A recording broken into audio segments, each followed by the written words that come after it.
Hello everyone, my name is Riddhi. इस lecture में हम लोग कंटेम्प्ट ऑफ कोर्ट के बारे में पढ़ेंगे। Also this lecture is part of GS paper 2 judiciary and fundamental rights. तो रिसेंटली एक न्यूज़ आई थी जिसमें प्रशांत भूषण, जो कि लॉयर एक्टिविस्ट हैं, उन्होंने चीफ जस्टिस ऑफ इंडिया के बारे में कुछ ट्वीट कर दिया था। तो सुप्रीम कोर्ट ने इस चीज़ को, इस पूरे मामले को और प्रशांत भूषण को guilty of contempt of court माना था कि उन्होंने चीफ जस्टिस ऑफ इंडिया को टारगेट किया है, और जिस तरीके से उन्होंने टारगेट किया था, जो उन्होंने सोशल मीडिया पे कमेंट डाला था, तो वो बहुत ऐसा लगता है कि वो जुडिशरी को अंडरमाइन करता है। ठीक है, जो जुडिशरी की रेपुटेशन है लोगों में, उसको अंडरमाइन करता है। डिसरिस्पेक्टफुल था वो कमेंट, तो ये माना गया था। इसीलिए ये पूरा जो मामला है वो न्यूज़ में रहा था, इसीलिए ये इस बार के मेंस पॉइंट ऑफ व्यू से भी इम्पॉर्टेंट हो जाता है। ऑलराइट, तो इसके बारे में हम थोड़ा और डिस्कस कर लेते हैं। Also this lecture is part of GS mains 2021 pre plus mains and pre plus mains plus essay. Also there are some special courses कुछ स्पेशल कोर्सेज भी यहाँ पर मैंशन है, जैसे कि GS2 बाय मी। तो आप ये जो लेक्चर है वो इस कोर्स का भी पार्ट है। तो ये वाला जो पर्टिकुलर कोर्स है GS2 by Riddhi Sharma, that is me. तो इस पूरे कोर्स में जितने भी GS2 के पूरा जो पार्ट है GS2 का, वो सारा कवर्ड रहेगा। तो current topics plus static topics, वो सारे इस पर्टिकुलर कोर्स में कवर हो जाएंगे। ऑलराइट, अब सबसे पहले ये जानना ज़रूरी है कि कंटेम्प्ट ऑफ कोर्ट होता क्या है, क्यों ये ज़रूरी है, ये सब चीज़ें जाननी ज़रूरी है। तो सबसे पहले ये डिस्कस करते हैं कंटेम्प्ट ऑफ कोर्ट होता क्या है। तो अगर आप कोई भी ऑफेंस इस तरीके का ये होता है जहाँ पर मान लो कि आप कोर्ट की डिग्निटी या फिर जो अथॉरिटी है कोर्ट की, उसको अगर आप डिसरिस्पेक्ट करते हो, अंडरमाइन करते हो, तो इस चीज़ को कंटेम्प्ट ऑफ कोर्ट माना जाता है। ठीक है, कि आपने कोर्ट की जो डिग्निटी है उसको आपने ख़राब किया है, उसको डिसरिस्पेक्ट किया है। तो कंटेम्प्ट पावर जो है, ये पूरी कंटेम्प्ट की पावर है, ये नेसेसरी क्यों है, क्यों ज़रूरी है। ठीक है, तो ये इसलिए ज़रूरी है कि मान लो जो भी डिसोबीडियंस है कोर्ट की तरफ, अगर कोई भी कोर्ट की बात नहीं मानता है, डिसओबे करता है, तो उस पर्सन को पनिशमेंट देने के लिए contempt of court is necessary. Alright, तो इस चीज़ को कहा जाता है सिविल कॉन्टेम्प्ट। अभी आपको मैं ये भी बता दूंगी कि ये कॉन्टेम्प्ट जो है, सिविल कॉन्टेम्प्ट, क्रिमिनल कॉन्टेम्प्ट में क्या डिफरेंस होता है, ये भी बता देते हैं। या फिर देखो, अगर कोई भी जस्टिस का कोई भी एडमिनिस्ट्रेशन है, ठीक है, एडमिनिस्ट्रेशन ऑफ जस्टिस में कोई दखल अंदाजी करता है, इंटरफेयर करता है, इस चीज़ को भी कंटेम्प्ट ऑफ कोर्ट माना जाएगा। या फिर जो हमारे जजेस हैं, उनको थ्रेट होता है किसी भी तरीके का, उसको भी कंटेम्प्ट ऑफ कोर्ट माना जाएगा। अब अगर हम ये बात करें कि इसका रीज़न क्या है, क्यों ये ज़रूरी है contempt of court, why is it necessary, ठीक है, तो ये आप मान सकते हैं कि कंटेम्प्ट ऑफ कोर्ट इसलिए ज़रूरी है ताकि जो जुडिशरी का ये पूरा जो इंस्टीट्यूशन है, इसको हम बचा करके रखें, प्रोटेक्ट करके रखें, ताकि जुडिशरी को कोई अनफेयर, कोई गलत तरीके से क्रिटिसिज्म ना कर पाए। आपको क्रिटिसिज्म करने की आज़ादी है, but criticism should be constructive criticism and not unfair criticism. तो पहली चीज़ तो ये है कि आपका अनफेयर क्रिटिसिज्म से इंस्टीट्यूशन, ये जुडिशरी का जो हमारा इंस्टीट्यूशन है, उसको बचा करके रखना है। साथ में जो जुडिशरी की रेप्यूटेशन है लोगों की नज़रों में, उसको भी बचा करके रखना है, ताकि जुडिशरी को लोग रिस्पेक्ट करें। ठीक है, जुडिशरी पर लोग अपना विश्वास रखें। इस वजह से ये सब चीज़ें ज़रूरी होती हैं। But at the same time यहाँ पर ये चीज़, ये जो पूरा इशू है, ये एक डायलेमा भी रेज़ करता है। किस तरीके का डायलेमा, कि अब एक तरफ तो आप ये कहते हो कि हमें फ्रीडम ऑफ स्पीच है, ठीक है, अब हमें कुछ भी बोल चालने की आज़ादी है, freedom of speech and expression है, ठीक है, अंडर आर्टिकल 19। ठीक है, ये चीज़ आपको मेंशन करनी है कि freedom of speech and expression की आपने आज़ादी दे दी आर्टिकल 19 में। और दूसरी तरफ आप कह सकते हो कि आप कुछ कह नहीं सकते ऐसी चीज़ें, वरना आपको क्रिमिनलाइज कर दिया जाएगा। ठीक है, कि अगर कोई भी ऐसी स्कैंडलाइज स्टेटमेंट कह दी है, तो ऐसे तो कोई भी पर्सन कुछ भी बोलने से डरेगा, या फिर कोई भी ऐसी चीज़ जो कि स्कैंडलाइज कर सकती है जुडिशरी की रेप्यूटेशन को, ठीक है, या जुडिशरी को, तो ये दो अलग अलग चीज़ों में लोग फंस जाते हैं। तो social media, specially social media के ये पूरा जो एरा है अभी के हिसाब से अगर देखा जाए तो ये डायलेमा बनाती है कि भाई क्या कंटेम्प्ट माना जाएगा, कि कुछ भी अगर आप बोलते हो जो कि स्कैंडलाइज कर सकती है या फिर स्कैंडलाइज करती है जुडिशरी को, तो क्या हमें वो सब बोलने की आज़ादी नहीं है? और दूसरी तरफ आप कहते हो कि हमें freedom of speech and expression है। तो ये एक डायलेमा पूरा क्रिएट करता है, ठीक है, कि हमें क्या करना है और क्या नहीं करना। तो इसलिए ये पूरा इशू जो है अब दोबारा से ये चीज़ फोकस में लेके आया है कि जो लॉ है कंटेम्प्ट ऑफ कोर्ट पे उसको दोबारा से रिव्यू किया जाए। ऑलराइट, अब देखो एक एक करके चीज़ें हम लोग डिस्कस करेंगे। सबसे पहले तो ऑब्जेक्टिव क्या है इसका, कंटेम्प्ट ऑफ कोर्ट का, ये कंटेम्प्ट का ऑब्जेक्टिव क्या है?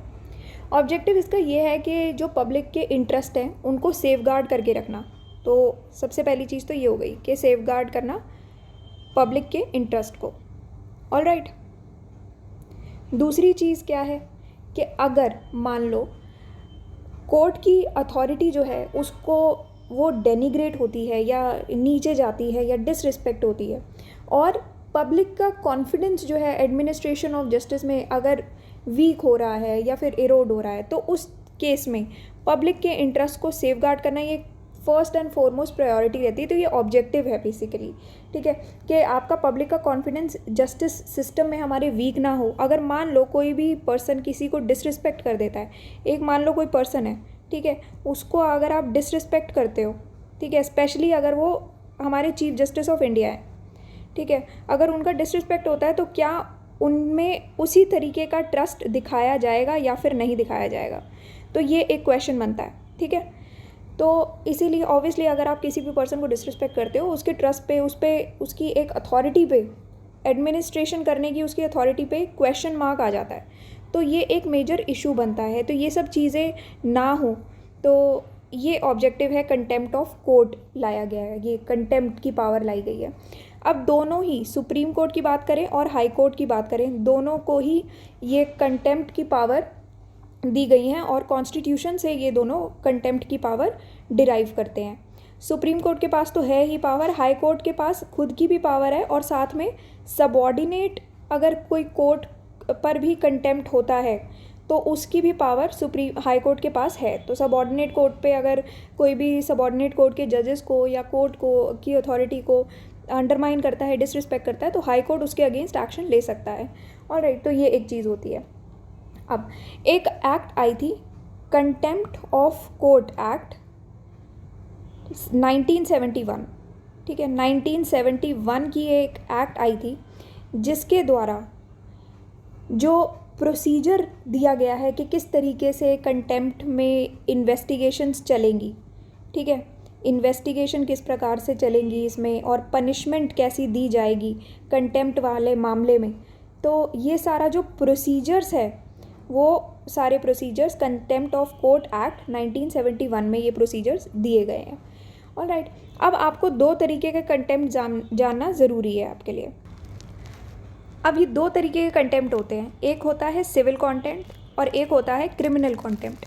जो सिविल कंटेम्प्ट होता है, मान लो कोर्ट ने आपको एक ऑर्डर दिया कि आपको इस तारीख की आपकी पेशी है या आपको ये काम करना ही करना है, और आपने नहीं किया, तो जानबूझ के अगर आपने नहीं किया, विलफुल डिसओबीडियंस, कोर्ट के ऑर्डर को जानबूझ के अगर आपने डिसओबे किया है, ठीक है, तो उसको सिविल कंटेम्प्ट कहेंगे, ठीक है, सिविल कंटेम्प्ट में आएगा। क्रिमिनल कंटेम्प्ट क्या होता है कि कोई भी एक्ट या फिर कोई भी ऐसी पब्लिकेशन जो सबसे पहले अगर कोर्ट को स्कैंडलाइज करता है, ठीक है, दूसरी चीज़ कोई भी जुडिशियल प्रोसीडिंग्स है उसको प्रेजुडाइज करता है, ठीक है, उसको प्रेजुडाइज करता है, तो एक ये चीज़ है। और तीसरी चीज़, जुडिशरी के एडमिनिस्ट्रेशन में अगर कोई इंटरफेयर करता है, किसी भी तरीके से अगर आप इंटरफेयर कर रहे हो जुडिशरी के एडमिनिस्ट्रेशन में, जस्टिस के एडमिनिस्ट्रेशन में, तो उस सब चीज़ों, इन सारी चीज़ों को ये क्रिमिनल कंटेम्प्ट में माना जाएगा। ऑलराइट, तो ये डिफरेंस होता है। अब यहाँ पर एक और कैच है, ये स्कैंडलाइज करने का क्या मतलब हुआ, तो इसको भी डिफ़ाइन किया गया है। स्कैंडलाइजिंग द कोर्ट बेसिकली क्या होता है कि कोई भी अगर इस तरीके की स्टेटमेंट दी जा रही है या कोई भी ऐसा पब्लिकेशन जो कि जो हमारी जनता है, जो पब्लिक है, उनका जो कॉन्फिडेंस है जस्टिस की सिस्टम में एंड जो जुडिशरी है उसमें, अगर उसका कॉन्फिडेंस कम हो रहा है, कोई भी ऐसी स्टेटमेंट या पब्लिकेशन जो कि जस्टिस सिस्टम में पब्लिक का कॉन्फिडेंस जो है अंडरमाइन कर रही है, तो ऐसी चीज़ को हम स्कैंडलाइजिंग द कोर्ट माना जाता है। ठीक है, कि जैसे अगर आप कोर्ट के बारे में कुछ भी ऐसा कह दो और लोगों का जो विश्वास है कोर्ट में वो ख़त्म हो जाए, ठीक है, लोगों का कॉन्फिडेंस ख़त्म हो जाए, तो ये सब चीज़ों को माना जाएगा कि अरे जुडिशरी में जाके तो कुछ नहीं होता है, कोई आपको इंसाफ नहीं मिलेगा। तो ये सब चीज़ें अगर आप बोल देते हो तो ये अंडरमाइन करती है जुडिशरी में कॉन्फिडेंस को, कि लोगों का कॉन्फिडेंस अंडरमाइन होता है, तो ये सब चीज़ें मानी जाती है। अब कॉन्टेम्प्ट ऑफ कोर्ट के बारे में थोड़ा सा और देख लेते हैं कि देखो जो रैशनेल है इस प्रोविज़न के लिए कि कॉन्टेम्प्ट जो है वो ज़रूरी है, तो बेसिकली क्या होता है कि कोर्ट्स को प्रोटेक्ट करना ज़रूरी है। कोई भी ऐसी एक्ट से जो कि कोर्ट की डिग्निटी, जो उसकी अथॉरिटी है, उसको अगर कम करता है, अगर लोअर करता है, या फिर कोर्ट की पब्लिक इमेज को डिफेम करता है, या फिर इस तरीके की कोई भी बात हो जाती है जिससे लोग जो है उनका जो विश्वास है जुडिशरी पर वो कम हो जाता है, कि जुडिशरी जो है वो इम्पार्शियल होके डिसीजंस लेती है, तो बिल्कुल भी पार्शियलिटी नहीं कर रही है, कोई भी बायसनेस नहीं है, तो अगर ये सारा जो विश्वास अगर ख़त्म करती है कोई भी ऐसी एक्ट है, तो वो चीज़ कॉन्टेम्प्ट ऑफ कोर्ट में आ जाती है। तो कोर्ट्स को इन सारी एक्ट से बचाना ज़रूरी है। और उसी से रिलेटेड एक आर्टिकल है, आर्टिकल 261, जो कि क्या कहता है कि पूरा फेथ और क्रेडिट जो है वो पूरे इंडिया में कोई भी ऐसी public act, records and judicial proceeding जो भी यूनियन की और हर एक स्टेट की होना चाहिए, तो फुल फेथ और credit through out the territory of India ये देना ही चाहिए ऐसी पब्लिक एक्ट्स, रिकॉर्ड्स और जुडिशियल प्रोसीडिंग्स को, जितने भी यूनियन और हर एक स्टेट्स की है, ताकि आपका जो जुडिशरी है उसकी क्रेडिबिलिटी पर कोई भी आँच ना आए। ठीक है, ये सारी फिर कुछ कॉन्स्टिट्यूशनल प्रोविजंस भी हैं कॉन्टेम्प्ट से रिलेटेड। जैसे एक कॉन्स्टिट्यूशनल प्रोविजन ये कहता है, आर्टिकल 19 पार्ट 2 का, देखो ऐसे तो हम freedom of speech and expression के बन पर कुछ भी बोल जाएंगे कि भाई freedom of speech and expression है तो कुछ भी बोल दो, तो freedom of speech and expression पर भी एक सर्टेन काइंड ऑफ रिस्ट्रिक्शन होना ज़रूरी है। तो आर्टिकल 19 क्लॉज 2 जो है वो कंटेम्प्ट ऑफ कोर्ट पर को एक रीजनेबल रिस्ट्रिक्शन मानता है freedom of speech and expression के लिए। ऐसे ही एक आर्टिकल है, आर्टिकल 129 ऑफ द कॉन्स्टिट्यूशन, जो कि सुप्रीम कोर्ट को ये पावर देता है कि अगर सुप्रीम कोर्ट का ही कोई कंटेम्प्ट करता है तो सुप्रीम कोर्ट के पास ये पावर है कि उसको पनिश कर सके। ठीक है, कि सुप्रीम कोर्ट के कंटेम्प्ट पर पनिशमेंट करने की पावर आर्टिकल 129 के तहत सुप्रीम कोर्ट को दी गई है। इसी तरीके से आर्टिकल 215 के तहत इसी तरीके की सेम पावर हाई कोर्ट को भी दी गई है। और हाई कोर्ट को ये भी पावर दी गई है कि जिस तरीके से, जिस जुरिस्डिक्शन से जो भी पावर्स एंड अथॉरिटी और जो भी प्रोसीजर और प्रैक्टिस हाई कोर्ट अपने लिए फॉलो करेगा, कि अगर हाई कोर्ट का खुद का कॉन्टेम्प्ट होता है तो जो पनिश करने के लिए जो हाई कोर्ट खुद फॉलो करेगा वही सेम प्रोसीजर, वही सेम सारी चीज़ें जो है, और अगर सबॉर्डिनेट कोर्ट का कोई कॉन्टेम्प्ट करता है उसके लिए भी फॉलो होंगी। ठीक है, तो यही सेम चीज़ यहाँ पर मेंशन की गई है आर्टिकल 215 के तहत। अब एक आर्टिकल है 142 क्लॉज 2 ऑफ द कॉन्स्टिट्यूशन। तो इस आर्टिकल में बेसिकली ये बात कही गई है, देखो ये चीज़ जानने के लिए ना, आर्टिकल 142 जानने के लिए आपको एक आर्टिकल 142 का क्लॉज 1 और 2 दोनों समझने की ज़रूरत है। ठीक है, देखो आर्टिकल 142 क्लॉज 1 ये कहता है कि मान लो अगर सुप्रीम कोर्ट के पास कोई भी चीज़ अगर पेंडिंग होगी तो उस जुरिस्डिक्शन के लिए, उस डिसीजन के लिए, डिसीजन लेने के लिए और कंप्लीट जस्टिस करने के लिए सुप्रीम कोर्ट कोई भी डिक्री या कोई भी ऑर्डर पास कर सकता है। ठीक है, ये चीज़ कही गई है। ऑलराइट, तो एक अगर सुप्रीम कोर्ट को कंप्लीट जस्टिस करना है, कोई भी ऐसा मैटर है जो सुप्रीम कोर्ट के पास पेंडिंग पड़ा हुआ है काफ़ी टाइम से, या कोई भी है, तो अगर कोई भी कॉज में कंप्लीट जस्टिस अगर सुप्रीम कोर्ट को करना है तो उनके जुरिस्डिक्शन ये एक्सरसाइज करने के लिए सुप्रीम कोर्ट कोई भी ऑर्डर, डिक्री पास कर सकता है। ठीक है, अब ये जो ऑर्डर और जो ये डिक्री है ये पास किया जाएगा पर्टिकुलर ऑर्डर, तो ये पूरे इंडिया में एनफोर्स किया जाएगा। ठीक है, पूरी इंडिया की टेरिटरी में ये एनफोर्सेबल होगा, एनफोर्स किया जाएगा। किस तरीके से एनफोर्स किया जाएगा, हाउ, किस तरीके से एनफोर्स किया जाएगा? तो कोई भी पार्लियामेंट के द्वारा बनाया गया जो लॉ होगा, पार्लियामेंट ने अगर एक कोई भी लॉ बनाया हुआ है कि इस तरीके से एनफोर्स किया जाएगा, उसके द्वारा, ठीक है, या फिर कोई भी प्रोविज़न जो कि प्रेसिडेंट के द्वारा अगर कोई बनाया गया है इस तरीके का प्रोविज़न, तो उस प्रोविज़न के अकॉर्डिंग ये एनफोर्स किया जाएगा, ठीक है। तो पर ये ऑर्डर इस तरीके से पास किया जाएगा। तो ये हो गया हमारा आर्टिकल 142(1) क्लॉज 1। अब हमें समझना है आर्टिकल 142 क्लॉज 2। अब आर्टिकल 142 क्लॉज 2 ये कहता है, देखो ये वाले आर्टिकल बहुत इंपॉर्टेंट है, ये अगर आप एग्ज़ाम में कोट करके आओगे दोनों ही तो बहुत अच्छा रहेगा, मतलब बहुत इंपॉर्टेंट आर्टिकल है और ये हमेशा न्यूज़ में रहते हैं, कभी किसी टॉपिक पे रहते हैं कभी किसी टॉपिक पे, पर ये बहुत इंपॉर्टेंट आर्टिकल है, आर्टिकल 142। इसमें कंप्लीट जस्टिस आपको वर्ड ध्यान में रखना है, ये हमेशा कोट किया जाता है हर एक बार, कभी भी कोई पब्लिक इंटरेस्ट लिटिगेशन फाइल हो रही है, PIL फाइल होएगी या कोई भी चीज़ होएगी, उसमें ये चीज़ न्यूज़ में रहती है। क्यों? क्योंकि देखो ये आर्टिकल 142 एक ऐसा आर्टिकल है जिसमें सुप्रीम कोर्ट को अगर हमें देखा जाए तो अनकंट्रोलेबल पावर है। सुप्रीम कोर्ट अपना कंप्लीट जस्टिस करने के लिए कितना भी बड़ा डिसीजन, कोई भी ऑर्डर, डिक्री पास कर सकता है जो कि पूरे इंडिया में एनफोर्स किया जाना पड़ेगा। कैसे एनफोर्स किया जाना पड़ेगा? या तो पार्लियामेंट के थ्रू, या फिर जो भी पार्लियामेंट ने लॉ बनाया उसके थ्रू, या फिर प्रेसिडेंट के किसी ऑर्डर के थ्रू, ठीक है। तो एक ये वाली चीज़ हो गई। अब दूसरी चीज़ हमारी आती है आर्टिकल 142 क्लॉज 2। क्लॉज 2 ये कहता है कि कोई भी लॉ जो कि पार्लियामेंट के द्वारा बनाया गया है, मान लो पार्लियामेंट के द्वारा कोई भी लॉ बनाया गया है, आर्टिकल 142 क्लॉज 1 के तहत, ये वाले आर्टिकल के तहत जो भी लॉ बनाया गया होगा, ठीक है, जो भी प्रोविजंस क्लॉज 1 में मेंशन्ड है उसके तहत पार्लियामेंट में कोई लॉ बनाया है। अब सुप्रीम कोर्ट के पास ये पावर होती है, सुप्रीम कोर्ट के पास ये पावर आ जाती है कि वो किसी पर्सन की अटेंडेंस सिक्योर कर सकता है, ठीक है, कि इस पर्सन को आना पड़ेगा, ठीक है, कोई गवाही देने या कुछ भी करने, किसी पर्सन की अटेंडेंस सिक्योर कर सकता है। कोई भी डॉक्यूमेंट्स हैं उसको प्रोड्यूस करने के लिए सुप्रीम कोर्ट कह सकता है। तो प्रोड्यूस या प्रोडक्शन ऑफ एनी डॉक्यूमेंट्स, तो कोई भी डॉक्यूमेंट्स प्रोड्यूस करने के लिए कह सकता है। और तीसरी चीज़ होती है कि सुप्रीम कोर्ट के पास ये पावर है अगेन कि आप पनिशमेंट दे सकते हैं अगर सुप्रीम कोर्ट का कोई कंटेम्प्ट करता है, ठीक है। तो power to punish anyone for its contempt. तो ये आर्टिकल आपको ध्यान में रखना है, article 142 clause 1 and article 142 clause 2। तो ये चीज़ कहते हैं, ठीक है। तो इसमें बहुत सारी जो है आज तक केसेस किए गए हैं। अगर 142 पर ही खाली अगर कोई क्वेश्चन आता है आगे जाके हम वो भी पढ़ा सकते हैं, क्योंकि 142 हमेशा न्यूज़ में रहता है, ठीक है।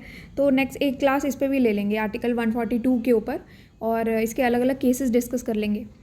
ऑलराइट, तो ये इसके बारे में बात की गई है। कुछ और जुडिशियल डिसीजंस भी देखो लिए गए हैं जिसमें कंटेम्प्ट ऑफ कोर्ट बनता है, तो वो डिस्कस कर लेंगे हम लोग।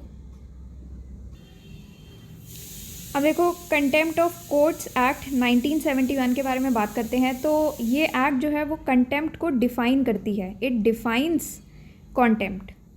क्यों डिफ़ाइन करती है? अब आप ये भी तो सोचो ना कि एक्ट क्यों डिफ़ाइन कर रही है, ठीक है, कोई लॉ क्यों नहीं है, कोई एक्ट क्यों डिफ़ाइन कर रही है? क्योंकि कॉन्स्टिट्यूशन में ये कंटेम्प्ट ऑफ कोर्ट जो है वो डिफ़ाइन नहीं किया गया है। ये जो एक्सप्रेशन है कॉन्स्टिट्यूशन में डिफ़ाइन नहीं किया गया है, ऑलराइट। इसीलिए contempt of court act 1971 contempt को डिफ़ाइन करती है। किस तरीके से?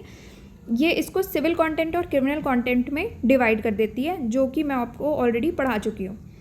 अब नेक्स्ट चीज़ ये आती है पनिशमेंट पर, ठीक है। तो कंटेम्प्ट ऑफ कोर्ट एक्ट 1971 के थ्रू पनिशमेंट जो है वो सिंपल इम्प्रिजनमेंट हो सकती है, आपको एक सिंपल इम्प्रिजनमेंट हो सकती है। कितनी टाइम की? कि आपको 6 महीने की इम्प्रिजनमेंट हो सकती है, या फिर 2000 तक का आपको फ़ाइन देना पड़ सकता है, ठीक है। और एक्यूज़ जो भी होगा उसको डिस्चार्ज किया जाएगा, या फिर पनिशमेंट जो है उसको रेमिट भी किया जा सकती है अगर वो अपॉलॉजी मांग लेता है, और कोर्ट को अगर सेटिस्फैक्ट्री लगती है वो अपॉलॉजी, तब जाके उनका जो पनिशमेंट है वो कम हो सकती है। तो ये सब चीज़ें भी हैं। अब ये कंटेम्प्ट का भी एक लिमिटेशन है पीरियड का। ऐसा नहीं कि आप कभी भी कंटेम्प्ट लगा दोगे, तो ऐसा नहीं हो सकता कि मान लो अगर मैंने आज कंटेम्प्ट ऑफ कोर्ट कर दिया, अक्टूबर में कंटेम्प्ट ऑफ कोर्ट कर दिया, तो ऐसा नहीं है कि आप 2 साल बाद जाके मुझ पे कोई भी केस कर दोगे कि आपने 2 साल पहले कंटेम्प्ट ऑफ कोर्ट किया था। ऐसा नहीं होगा। तो एक लिमिटेशन है कि 1 साल की एक्सपायरी के बाद, 1 साल बाद ये जो केस है ये एक्सपायर कर जाएगा, इसके बाद आप कोई एक्शन नहीं ले सकते। तो कोई भी कोर्ट जो है कंटेम्प्ट की प्रोसीडिंग इनिशिएट नहीं कर सकता अपने आप कोई भी नोशन बना के, या फिर आपके एक साल की एक्सपायरी के बाद कोई भी कंटेम्प्ट ऑफ कोर्ट का ये चीज़ नहीं हो सकती। और 1 साल कौन से टाइम से 1 साल बनेगा कि कोई भी अगर कंटेम्प्ट जो है अगर मान लो आज की डेट में लिया गया उसके 1 साल बाद से, ठीक है, तो जब भी हुआ है। अब एक्सेप्शंस क्या हैं इस कंटेम्प्ट ऑफ कोर्ट में?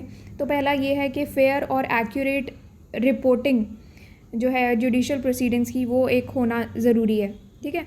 तो ये एक बात बन, तो देखो ये सब चीज़ें तो चल जाएंगी अगर कोई जुडिशल प्रोसीडिंग्स में कोई फेयर या एक्यूरेट सही तरीके से अगर कोई रिपोर्टिंग दे रहा है तो दैट इज़ फेयर। या फिर कोई भी अगर फेयर क्रिटिसिज्म हो रहा है कि कोई भी जुडिशियल ऑर्डर ऐसा पास किया गया है तो उनके मेरिट्स पे कोई फेयर क्रिटिसिज्म बोल रहा है, तो वो भी एक्सेप्टेबल रहेगा। कि अगर एक बार केस जो है वो सुन लिया गया है और ख़त्म कर दिया गया है, उसके बाद जाके अगर मान लो कोई अपील करना चाहता है या कोई भी फेयर क्रिटिसिज्म करना चाहता है, एक हेल्दी क्रिटिसिज्म होना चाहिए। Unfair criticism won't be accepted, वो फिर आपका कंटेम्प्ट ऑफ कोर्ट में चला जाएगा, ठीक है। बट फेयर क्रिटिसिज्म है तो ये चलेगा, तो ये कंटेम्प्ट ऑफ कोर्ट में नहीं आएगा। बेसिकली ये मेंशन किया गया है कौन कौन सी चीज़ें कंटेम्प्ट ऑफ कोर्ट में नहीं मानी जाएंगी। या फिर अगर मान लो कोई भी पब्लिकेशन या कोई भी ऐसी एक्ट्स है जो सिर्फ एक जज पर डिफेमेटरी अटैक हो गया, ठीक है, और ये नहीं है कि आप जस्टिस के एडमिनिस्ट्रेशन में आप कोई भी इंटरफेयर कर रहे हो या फिर पूरी जुडिशरी को अंडरमाइन कर रहे हो, तो उसको कंटेम्प्ट ऑफ कोर्ट नहीं लिया जाएगा। अब जैसे अभी प्रशांत भूषण का जो केस हुआ था कि उन्होंने ट्वीट कर दिया था, तो वो भी उन्होंने जैसे चीफ जस्टिस ऑफ इंडिया पे ही ट्वीट किया था, बट उन्होंने ट्वीट अपना कुछ इस तरीके से कमेंट किया था कि जो कि बीजेपी से और जुडिशल प्रोसीडिंग्स को जुडिशरी को लिंक करता है, तो उस तरीके से वो मतलब लिया गया था। इस वजह से ये एक एडमिनिस्ट्रेशन ऑफ जस्टिस के ऊपर इंटरफेयर करने की यहाँ पर बात आ गई थी। वो सिर्फ एक ऐसा नहीं था कि उन्होंने जज पर डिफेमेटरी अटैक कर दिया, ठीक है, इसीलिए ये एक बड़ा क्वेश्चन बन गया था। नेक्स्ट चीज़ ये आती है कि ये एक्ट जो है वो 2006 में अमेंड की गई थी और उसमें ट्रूथ जो है एक वैलिड डिफेंस के तौर पर इंट्रोड्यूस किया गया था कि अगर कोई बंदा सच बोल रहा है, पब्लिक इंटरेस्ट में उसका सच है, ठीक है, और ये एक जो ट्रूथ है बेसिकली अगर बोला जा रहा है, तो ये एक एक्सेप्शन माना गया था कि फिर आप कंटेम्प्ट ऑफ कोर्ट में इसको नहीं ला सकते। अब कुछ इश्यूज़ भी माने जाते हैं कंटेम्प्ट ऑफ कोर्ट के साथ।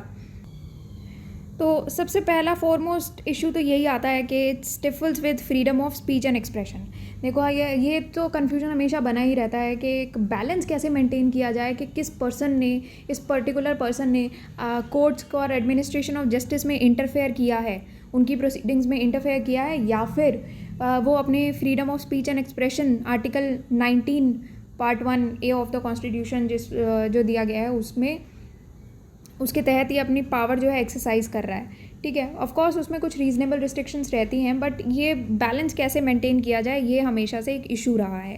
तो ये सबसे पहला इशू हो गया। दूसरा इशू क्या बनता है कि वेग एंड वाइड जुरिसडिक्शन। देखो जो डेफिनेशन है क्रिमिनल कंटेम्प्ट की इंडिया में वो बहुत ज़्यादा वाइड है, और कोई भी पर्सन जो है, जो कोई भी अगर सुप्रीम कोर्ट या हाई कोर्ट है, वो बहुत ही आसानी से ये कंटेम्प्ट ऑफ कोर्ट का इशू जो है वो रेज़ कर सकता है, इन्वोक कर सकता है इस कंटेम्प्ट ऑफ कोर्ट को। कैसे? क्योंकि इतनी बड़ी पावर है, कैसी स्यू मोटो पावर्स ऑफ द कोर्ट की इस तरीके की हैं, स्यू मोटो पावर्स ऑफ द कोर्ट, ठीक है।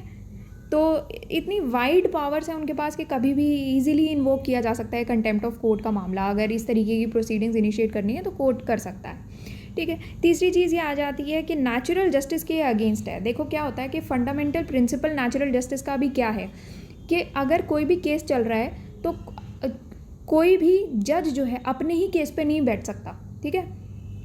कि अपने ही केस का कोई जज नहीं हो सकता। अगर मान लो मेरा ही कोई केस चल रहा है तो मैं खुद अपने केस की जजमेंट नहीं दे सकती।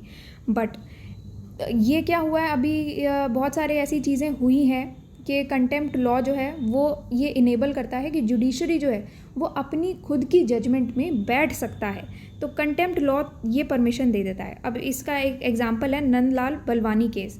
नंदलाल बलवानी केस में क्या हुआ था कि उन्होंने बेसिकली इस पर्टिकुलर पर्सन ने कोर्ट के सामने एक अपना शू जो है जूता निकाल के फेंका था। तो उससे क्या हुआ था कि उसी सेम बेंच ने नंदलाल बलवानी को कंटेम्प्ट के लिए माना था और उसको 4 महीने की जेल हुई थी, 4 months इम्प्रिजनमेंट हुई थी, क्योंकि उसने जूता निकाल कर फेंक के मारा था। ठीक है, तो ये एक मेन इशू बनता है। फिर लिमिटेड राइट टू अपील, कि अभी का अगर आप फ़िलहाल का जो स्टैट्यूटरी स्कीम देखी जाए तो एक पर्सन जिसको अगर क्रिमिनल कॉन्टेम्प्ट के लिए अगर कन्विक्ट किया गया है उसके पास अपना एक राइट है कि वो रिव्यू पिटीशन को फाइल कर सकता है उस जजमेंट के अगेंस्ट। बट ये जो प्ली जो है वो जो बेंच है उसके चेम्बर्स में ही ये डिसाइड की जाती है और उस जो पर्सन है जो भी कन्विक्ट है उसको सुना भी नहीं जाता है। तो ये राइट टू अपील जो है वो भी काफ़ी लिमिटेड है। ठीक है, नेक्स्ट चीज़ आती है इम्पैक्ट एग्जीक्यूटिव फंक्शनिंग। तो कुछ ऐसे कोर्ट ऑर्डर्स भी होते हैं जो कोई भी एग्जीक्यूटिव को ब्लैकमेल करने के भी काम आते हैं, तो काम किए जाते हैं। इस तरीके के कुछ कोर्ट ऑर्डर्स भी होते हैं। तो एक डर बनाना कि कंटेम्प्ट ऑफ कोर्ट हो जाएगा, ठीक है, तो उससे क्या होता है कि एडमिनिस्ट्रेशन के जो रिसोर्सेज हैं उसका मिस एलोकेशन हो जाता है, जैसे फोर्स हो गया, लॉजिस्टिक्स हो गया। तो ये सब चीज़ों का बेसिकली गलत तरीके से हो गया ना ये, तो कि आपके एग्जीक्यूटिव की फंक्शनिंग पर एक गलत इम्पैक्ट पड़ गया। ठीक है, तो ये एक डर बना रहता है कि अरे अब क्या होगा, कि कहीं कंटेम्प्ट ऑफ कोर्ट तो नहीं लग जाएगा हमारे ऊपर, ये चीज़ होती है।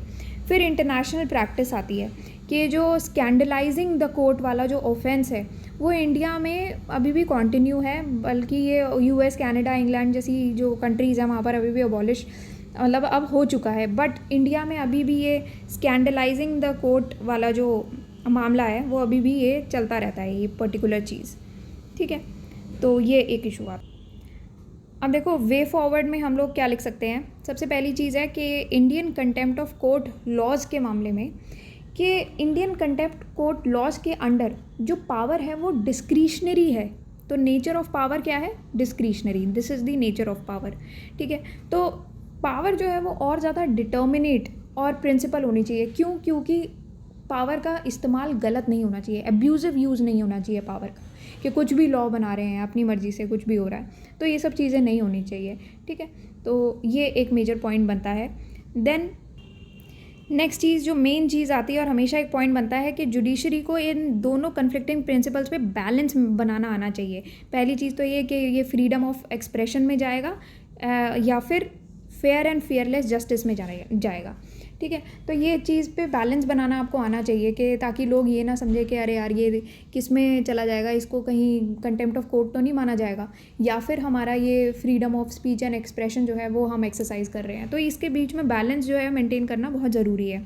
नेक्स्ट चीज़ ये है कि जो पावर है कंटेम्प्ट ऑफ कोर्ट के लिए पनिशमेंट करने की, वो बहुत ही अच्छे से एक्सरसाइज करनी ज़रूरी है, बहुत ही कॉशियसली, बहुत ध्यान से एक्सरसाइज और वाइजली और पूरा आपको इंट्रोस्पेक्शन करके ये पावर को एक्सरसाइज करना ज़रूरी है। क्यों? क्योंकि क्या होता है कि एक इंडिपेंडेंट पैनल का होना ज़रूरी है, कि ऐसे नहीं कि अगर किसी का इंटेंशन ये ना भी रहे कि हमने कंटेम्प्ट ऑफ कोर्ट का हमारा कोई इंटेंशन नहीं रहा फिर भी हो रहा है, तो वो चीज़ गलत हो जाती है। इसीलिए इस पावर को अच्छे से इस्तेमाल करना ज़रूरी है। और वैसे भी सुप्रीम कोर्ट के पास ये बहुत ज़्यादा ही पावर है, काफ़ी वाइड पावर्स हैं ये काफ़ी। ठीक है, तो इसीलिए कि एक इंडिपेंडेंट पैनल होना ज़रूरी है, कि इंडिपेंडेंट पैनल बनाया जा सकता है। ठीक है, ताकि ये जो कंटेम्प्ट ऑफ कोर्ट की पावर है उसका मिसयूज़ होने के लिए ये चेक हो सके, मिसयूज़ होने से रोका जाए। फिर एक एलिमेंट है मेंस रिया का, ये जो एलिमेंट है इसको इस एक्ट में कॉर्पोरेट करने की ज़रूरत है, इनकॉर्पोरेट करने की ज़रूरत है। कैसे? मेंस रिया बेसिकली ये टर्म क्या होती है? तो ये बेसिकली एक लीगल कंसेप्ट होता है जिसमें ये देखा जाता है कि एक पर्सन का क्रिमिनल इंटेंट है या नहीं, या एक पर्सन का ईविल माइंड है या नहीं, या क्रिमिनल इंटेंट पर जज किया जाता है। ऐसे नहीं कि किसी भी शरीफ बंदे को उठा करके और उसने अपना freedom of speech and expression exercise किया और आपने उसको कंटेम्प्ट ऑफ कोर्ट में डाल दिया। तो मेंस रिया का एलिमेंट लाना ज़रूरी है। एक लीगल कंसेप्ट होता है जिसमें लोगों का क्रिमिनल इंटेंट, एविल माइंड देखा जाता है। अगर ये मेंस रिया का कंसेप्ट इस्टेब्लिश हो जाता है, ठीक है, तो ये एक नेसेसिटी है बेसिकली कि अगर क्रिमिनल ट्रायल में एक पर्सन का गिल्ट प्रूव करने के लिए, ठीक है। नेक्स्ट चीज़ आती है कि ये जो प्रोसीडिंग्स हैं, जो भी कंटेम्प्ट ऑफ कोर्ट की प्रोसीडिंग्स चलेंगी, वो इंडियन एविडेंस एक्ट और क्रिमिनल प्रोसीजर कोड के द्वारा ये चलाई जाएँ, ठीक है। नेक्स्ट चीज़ है पनिशमेंट जो कंटेम्प्ट के लिए दी जाती है वो बहुत ही इनएडिक्वेट है और एक सफिशिएंट डेटरेंट नहीं बनती है ये। अब पनिशमेंट के तौर पे क्या कह देते हैं कि फ़ाइन दे दो, तो ये फ़ाइन की जो स्पेशली ये फ़ाइन के रिगार्ड में ये जो पनिशमेंट आ रही है ना, ये तो बिल्कुल ही बेकार है, ठीक है। तो इसको काफ़ी अच्छा इन्हांस किया जाना चाहिए ताकि जस्टिस की एडमिनिस्ट्रेशन में अगर कोई इंटरफेरेंस कर रहा है तो उससे डील करने के लिए आपको पनिशमेंट को एक इन्हांस किया जाना चाहिए। ये फ़ाइन से काम नहीं चलेगा। ऑलराइट, अब कंक्लूजन के तौर पे देखो ये बात आती है कि कंस्ट्रक्टिव क्रिटिसिज्म और मैलिशियस स्टेटमेंट, कि अगर आप कोई गलत चीज़ बोल रहे हो, किसी की डिसरिस्पेक्ट कर रहे हो, कोर्ट की डिसरिस्पेक्ट कर रहे हो, जुडिशरी की डिसरिस्पेक्ट कर रहे हो, उसमें और एक अपना पॉइंट रखने की बात एक अलग होती है कि अगर आप सच्चाई के साथ अपना पॉइंट रख रहे हो और जुडिशरी की इज्जत करते हुए अपना पॉइंट बोल रहे हो, तो इन दोनों ही चीज़ों में डिफरेंस होता है, ठीक है। तो ये डिफरेंस पहचानना ज़रूरी है कंस्ट्रक्टिव क्रिटिसिज्म और मैलिशियस स्टेटमेंट में। और ये जो टेस्ट है कंटेम्प्ट का, इसको इवैल्यूएट करना बहुत ज़रूरी है, ठीक है। तो ये भी इवैल्यूएट करना ज़रूरी है कि अगर किसी ने कोई गलत रिमार्क दे दिया है, कोई भी ऐसा कंटेम्पचुअस रिमार्क दे दिया है, तो वो रिमार्क जो है वो कोर्ट की फंक्शनिंग को ऑब्स्ट्रक्ट करता है या फिर नहीं, ठीक है। ये भी जानना ज़रूरी है, तो उस बेस पे डिसीजन लिया जाए तो ठीक लिया जाएगा। अच्छा, यहाँ पर अगर आंसर को और बेटर बनाना है तो उसके लिए आप ऐसे केसेस भी मेंशन कर सकते हो, कुछ केस स्टडीज़ मेंशन कर दोगे तो आपका आंसर बहुत अच्छा हो जाएगा। तो कुछ केस स्टडीज़ देख लेते हैं कि कुछ जुडिशियल डिसीजन जो हैं कंटेम्प्ट ऑफ कोर्ट के रिगार्डिंग इंडिया में लिए गए हैं, तो उस पर देख लेते हैं। जैसे पहला, अगर एडमिनिस्ट्रेशन ऑफ जस्टिस में अगर इंटरफेरेंस करने की बात आई तो इसमें पहला केस आता है ब्रह्म Prakash Sharma versus state of Uttar Pradesh. ये एक केस था, ठीक है। तो इसमें ये कहा गया था बेसिकली इस पर्टिकुलर केस में कि सुप्रीम कोर्ट ने ये कहा कि अगर ये जो कंटेम्प्ट ऑफ कोर्ट का ऑफेंस लगाना है तो उसके लिए ये स्पेसिफिकली प्रूव करना ज़रूरी नहीं है कि एडमिनिस्ट्रेशन ऑफ जस्टिस में कोई इंटरफेयर किया है या कोई इंटरफेरेंस कमिट हुआ है या नहीं। ये सब चीज़ें प्रूव करने की कोई ज़रूरत नहीं है। कोर्ट ने ये कहा था कि ये भी काफ़ी है अगर किसी ने कोई डिफेमेटरी स्टेटमेंट भी पास कर दी है ना, सिर्फ अगर किसी ने कोई डिफेमेटरी, कोई गलत, कोई डिसरिस्पेक्टफुल स्टेटमेंट भी पास कर दी है तो वो भी काफ़ी होता है किसी को पनिश करने के लिए कंटेम्प्ट ऑफ कोर्ट में, ठीक है। या फिर ऐसा लगता है कि कोई डिफेमेटरी स्टेटमेंट जो है वो एडमिनिस्ट्रेशन ऑफ जस्टिस में इंटरफेयर कर सकती है या फिर किया है, तो अगर ये चीज़ भी हमें लगती है, कोई डिफेमेटरी स्टेटमेंट ऐसी पास हुई है, तो उस केस पे हम कंटेम्प्ट ऑफ कोर्ट कर देंगे, ठीक है, गिल्टी कर देंगे। तो ये एक पहला केस हुआ था। दूसरा केस, अगर स्कैंडलाइजिंग द कोर्ट पे बात आती है तो एक केस है PN दुआ वर्सेस शिवशंकर एंड अदर्स, ठीक है। ये एक केस हुआ था जिसमें सुप्रीम कोर्ट ने ये कहा था कि जो कोर्ट का क्रिटिसिज्म है उसे आप कंटेम्प्ट ऑफ कोर्ट नहीं मान सकते कि सिर्फ आपने कोर्ट को क्रिटिसाइज़ कर दिया तो कंटेम्प्ट ऑफ कोर्ट कर दिया, ये नहीं माना जाएगा, ठीक है। तो ये बात आई थी ये सेकंड केस में। थर्ड केस एक आया था जिसमें बद्रीनाथ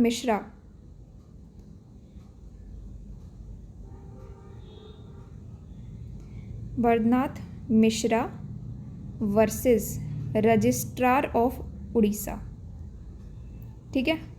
तो ये हाई कोर्ट का केस था, उड़ीसा हाई कोर्ट का ये केस था, जिसमें देखो ये कहा गया था कि दो चीज़ें होती हैं। कंटेम्प्ट केस जब लगता है कि कोर्ट का कंटेम्प्ट हुआ है तो उसमें दो चीज़ें होंगी।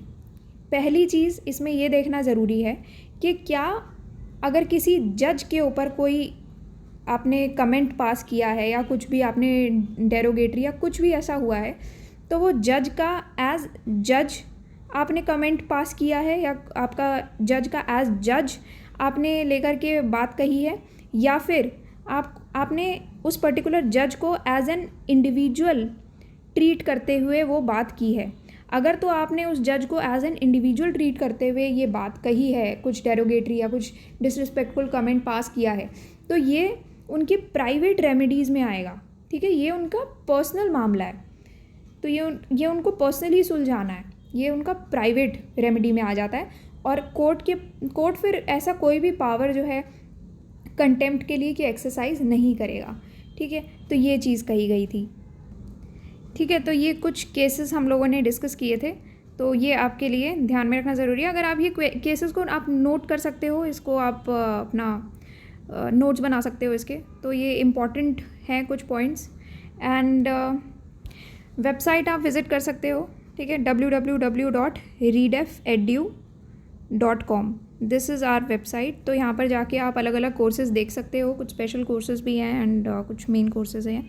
And our Telegram channel is t.me/redeferedu, ठीक है। तो यहाँ पर आप टेलीग्राम चैनल भी ज्वाइन कर सकते हैं। All right, so that's all for today and thank you for watching the lecture.